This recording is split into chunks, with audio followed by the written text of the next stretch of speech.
Oke, Assalamualaikum warahmatullahi wabarakatuh. Selamat pagi semuanya anak-anakku.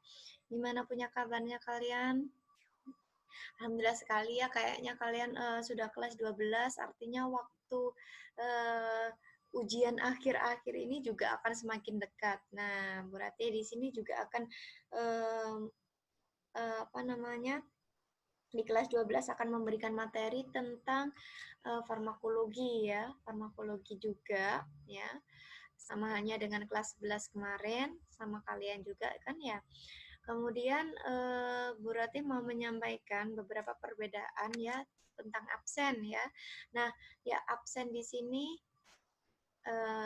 Bu Rati agak sedikit berbeda ya. Nantinya absen itu akan kalian unduh melalui, bisa kalian copy paste melalui slide-nya Bu Rati atau dari kolom komentar Facebook ya. Nanti akan saya bantu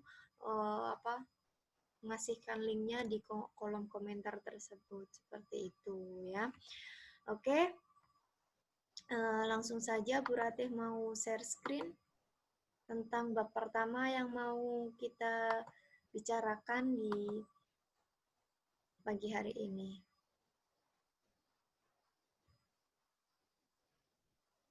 Oke ya, tentang enzim. Sebentar.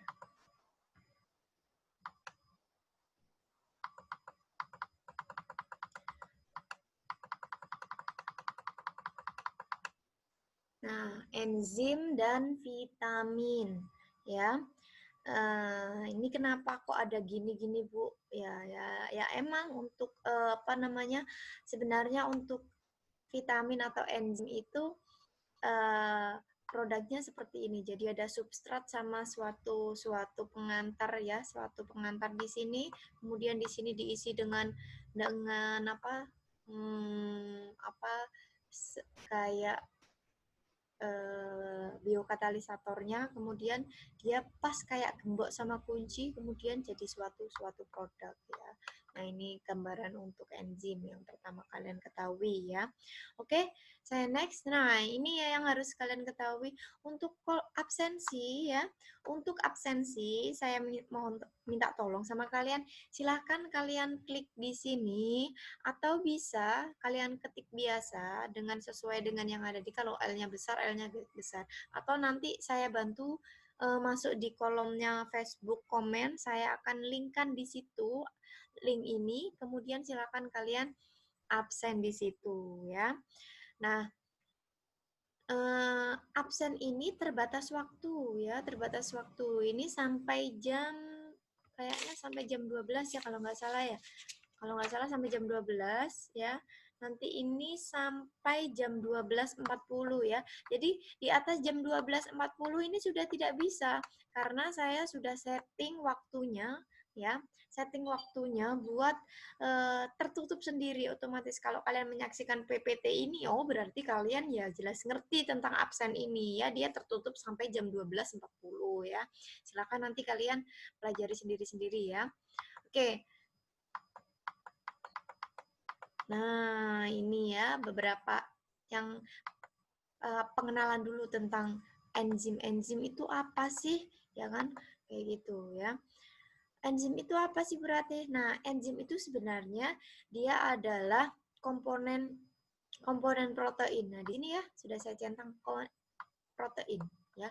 Jadi makanya kalian biasanya kan makanan itu harus ada 5, ada 4 sehat, 5 sempurna ya. Ada protein juga yang harus ada termakan oleh kalian setiap harinya ya, difungsikan nanti supaya dia bisa memproduksi suatu enzim ya yang bekerja di dalam tubuh kalian. Nah, protein itu bertindak sebagai biokatalisator. Artinya biokatalisator itu adalah dia bisa mempercepat suatu reaksi. Jadi seperti ini saya contohkan ya. Saya punya produk A dan B. Gimana bisa dia cepat bisa jadi C? Nah, itu dibantu dengan yang namanya biokatalisator. Contoh, saya punya zat A, kemudian supaya bisa jadi zat B. Gimana bisa untuk mempercepat ini? Ya, supaya dapat C, berarti saya menambahkan suatu yang namanya enzim tertentu. ya. Seperti itu namanya biokatalisator ya, mempercepat suatu reaksi. Nah, ini bisa bolak-balik ya kalau enzim. Kemudian ada lagi ya, enzim itu juga dipengaruhi dengan yang namanya kerja enzim, faktor-faktor yang mempengaruhi kerja enzim cepat atau lambatnya suatu kerja enzim itu bisa dilihat dari beberapa faktor, contohnya suhu, lingkungan, tempat suhu, lingkungan. Nah, salah satunya seperti itu. Kemudian terdapat juga komponen enzim. Enzim itu kan ada banyak ya, tapi dilihat beberapa spot atau di mananya dia tempat tinggal, pasti strukturnya juga akan berbeda dia enzimnya enzim apa. Kemudian menurunkan energi aktivasi, energi yang diperlukan untuk reaksi. Jadi dia sifatnya kan irreversible. Jadi ketika dia akan jadi suatu produk A dan B ini, maka dia mungkin bisa menurunkan kerja energi aktivasinya kayak gitu. Jadi bisa memperlambat dan bisa mempercepat kayak gitu. Kemudian sifat-sifat enzim yang harus kalian ketahui. Nah, enzim itu adalah protein. Ya, semua protein itu nantinya akan diubah menjadi suatu bentuk enzim ya di dalam tubuh kita. Kemudian bekerjanya spesifik. Artinya spesifik itu apa? Kalau enzim A itu ya bekerjanya A. Kalau enzim B bekerjanya ya B. Artinya seperti ini. Kalau Bu Ratih itu menjadi guru, berarti saya harus kuliah di perguruan tinggi ya guru yang nantinya saya akan menjadi guru. Nah, itu kan spesifik. Kalau Bu Ratih pengen jadi apoteker, berarti Bu Ratih akan sekolah di apoteker yang nantinya akan menjadi apoteker. Nah, seperti itu. Jadi spesifik ya, artinya spesifik itu seperti itu. Berfungsi sebagai katalis. Katalis itu mempercepat reaksi juga. Diperlukan dalam jumlah sedikit, bekerja bolak-balik atau yang disebut tadi irreversible, dipengaruhi faktor lingkungan. Ya, lingkungan itu pH nih. Kalau mungkin di kepanasan, protein kan sifatnya mudah terdegradasi atau mudah nggak stabil dia. Makanya itu lingkungan itu sangat berpengaruh dalam proses reaksi ini, termasuk enzimnya itu. Ya, seperti itu. Saya next ya. Nah, ini cara kerja enzimnya. Nah, yang kebanyakan adalah kerja enzim di sini adalah menurut teori gembok dan kunci yang pertama kali kita lihat yang tadi di awal. Nah, ini adalah cara kerja enzimnya. Nah, ketika di sini ada substrat, ada enzim, ada sisi aktif di sini ya. Dia kalau ketemu ya, jadi ada substrat sama enzim, kemudian akan membentuk suatu yang namanya enzim, kompleks enzim plus substrat. Nah, ini dulu ya, kita bahas ke sini dulu. Jadi ketika ada substrat sama enzim ketemu, ya ada gembok ambek kunci, dia akan menjadi ini. Nah, yang nantinya ini akan menjadi suatu produk. Nah, produknya itu ini loh. Jadi ya, jadi ada substrat sama enzim. Substrat itu mungkin ini produk A ya, substrat produk A kan nggak bisa diolah nih. Contohnya kayak gini, kalian membutuhkan contoh ragi aja ya, ragi sama tempe.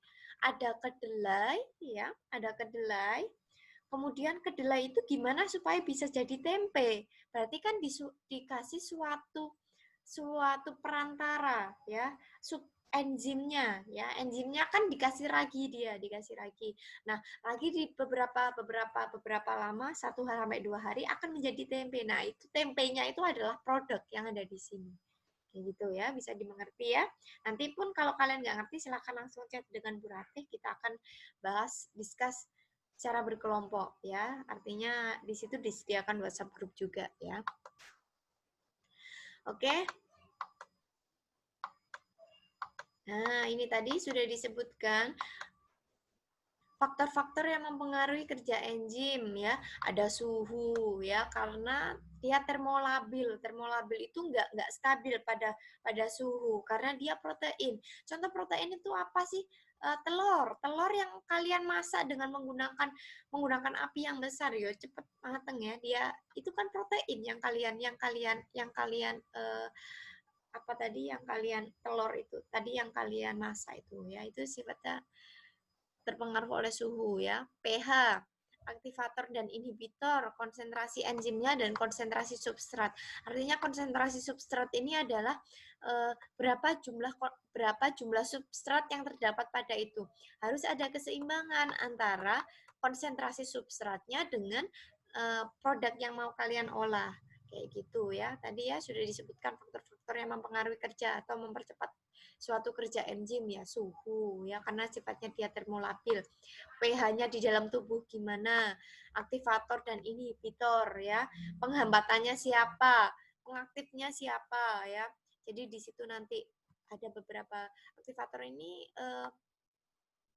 protein lain yang mungkin bisa menghambat dan apa namanya atau apa ya namanya produk lain ya. Kemudian saya lanjutkan. Nah, ini ya, grafik penurunan energi aktivasi. Ketika kalian eh, ada enzim dan tidak ada enzim, kalian bisa lihat di sini. Ketika kalian tidak ada enzim, without enzim ya, di sini ya, dia akan naik ke atas dan cukup lama untuk mengolah suatu produknya ya. Untuk mengolah suatu produknya tuh dia akan lama. Nah, ketika dia menggunakan enzim, reaksinya seperti ini ya. Ini glukosa sama oksigen ya, ini makanan. Waktu yang dibutuhkan itu relatif sih singkat ya atau cepat sampai dia menghasilkan CO2 dan H2O. Nah, sama halnya seperti itu. Ini dibantu dengan suatu yang namanya enzim tadi. Nah, ketika dia tidak menggunakan enzim, maka dia akan luwih lambat ya, akan naik terus ya. Tapi lambat dia ya untuk memperoleh ini. Tapi untuk yang menggunakan enzim, maka dia akan landai dan cepat ya, seperti itu.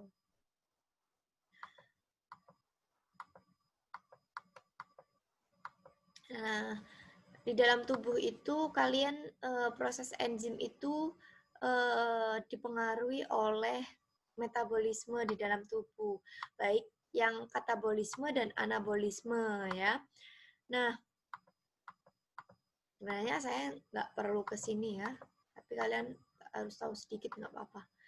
Ya, enzim itu nantinya berhubungan dengan yang namanya metabolisme di dalam tubuh ya. Nah, metabolisme itu ada katabolisme, ada anabolisme. Kalau katabolisme itu bertujuan untuk pembongkaran atau penguraian suatu molekul gini. Kalau katabolisme itu difungsikan sampai dia gimana caranya sampai dia menjadi suatu energi ya, menjadi suatu energi di dalam tubuh atau perombakan pembongkaran katabolisme itu. Kalau anabolisme itu menyusun suatu sintesis ya. Jadi contoh pada anabolisme itu contohnya itu adalah pada proses fotosintesis ya.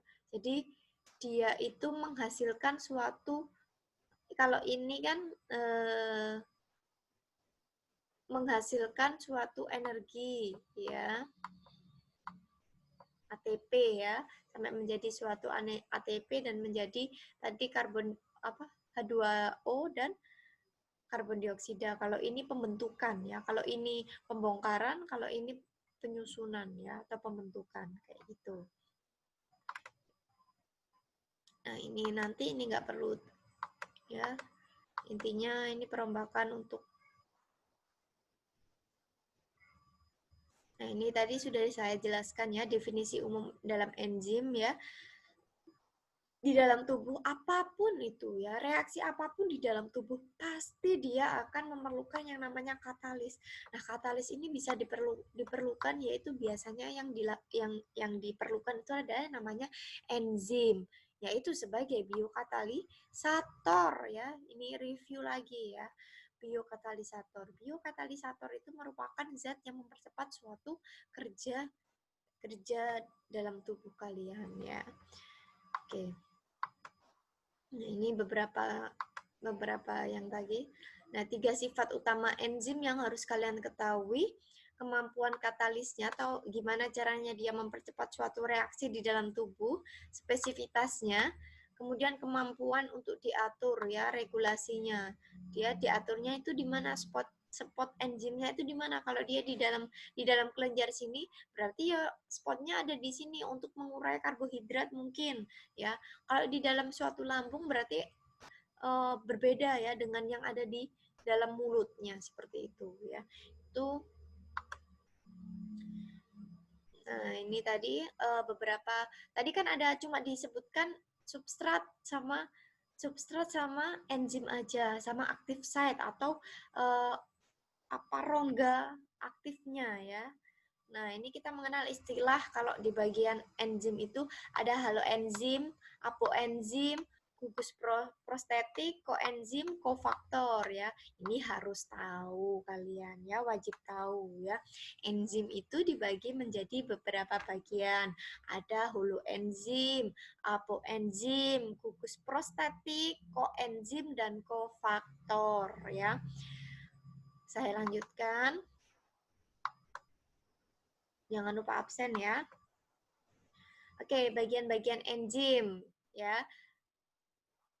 Protein ya, sama halnya dengan enzim, yaitu kan protein. Proteinnya mempunyai berat molekul, BM itu berat molekul. Berat molekulnya itu seberat 12 juta kilodalton ya, sampai 1 juta kilodalton. Wow, ini cukup berat ya. Beberapa tapi secara mikro ya. Beberapa enzim tidak membutuhkan molekul kimiawi untuk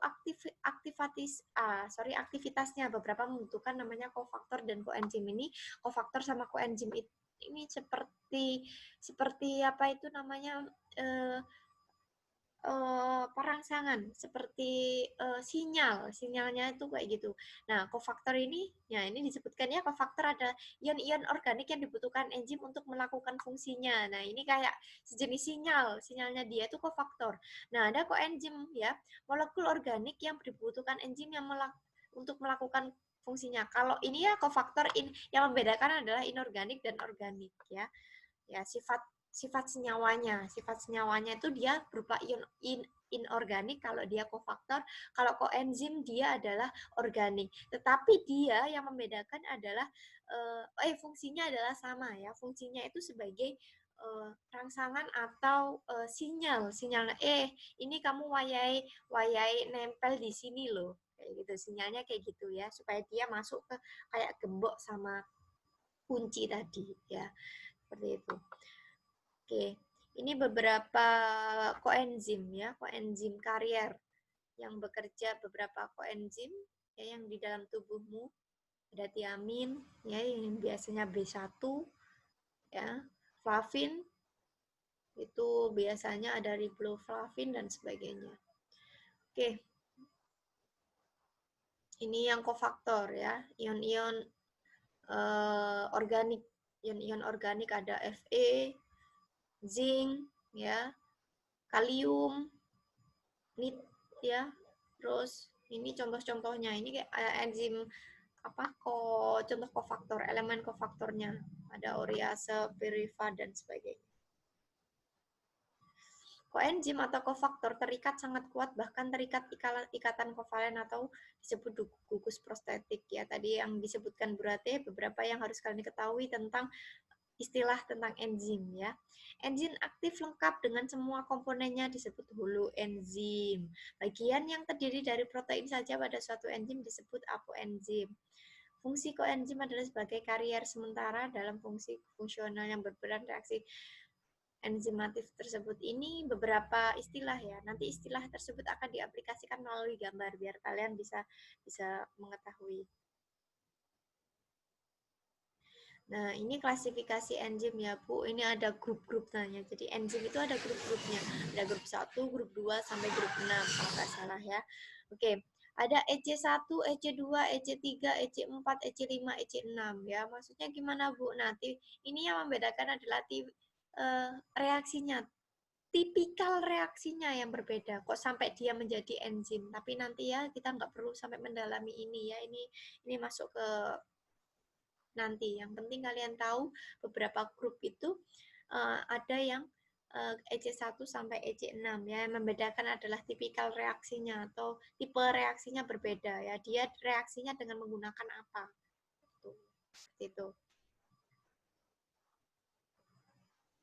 Nah, ini bagaimanakah enzim bekerja? Reaksi tanpa enzim ya. Ya, tadi yang dengan menggunakan grafik Bu Rati jelaskan, reaksi itu tanpa menggunakan enzim itu ya pasti lambat ya, membutuhkan suhu yang tinggi. Makanya dia sampai ke atas tadi ya, melandai gitu. Karena dia sangat membutuhkan energi, tekanan yang tinggi. Untuk reaksi enzimatis membutuhkan suatu lingkungan yang spesifik di dalam sisi aktifnya sehingga reaksi secara energetik dapat lebih mudah terjadi. Jadi seperti ini ya maksudnya ya. Reaksi enzimatif itu sangat dipengaruhi oleh lingkungan ya. Tadi termasuk pH ya. Kalau pH-nya nggak sesuai ya maka tidak akan terjadi yang namanya enzimatik tersebut ya, reaksi enzimatik seperti itu. Ya, jadi semuanya itu harus ada dukungan substrat sama sama sama A sama B ya, ada produk sama enzim, substrat sama itu, kemudian dibantu dengan enzimatiknya, reaksi enzimatiknya itu supaya dia bisa menjadi C. Perbedaan antara energi reaktan dengan energi produk, selisih energi bebas standar. Oh, ini maksudnya ini adalah apa? Agar dia terjadi suatu reaksi maka dibutuhkan juga fase awalnya tadi A plus B supaya bisa jadi C, itu membutuhkan beberapa energi dan mempunyai selisih energi bebas ya. Oke, mungkin dari sini dulu ya, sebelum kita masuk ke yang lain. Saya akan melanjutkan ya, nanti ya kita lanjutkan lagi di pertemuan selanjutnya karena enzim ini sangat pengen saya bahas untuk pertemuan yang kedua ya. Oke, saya akhiri dulu pertemuan kali ini. Wassalamualaikum warahmatullahi wabarakatuh.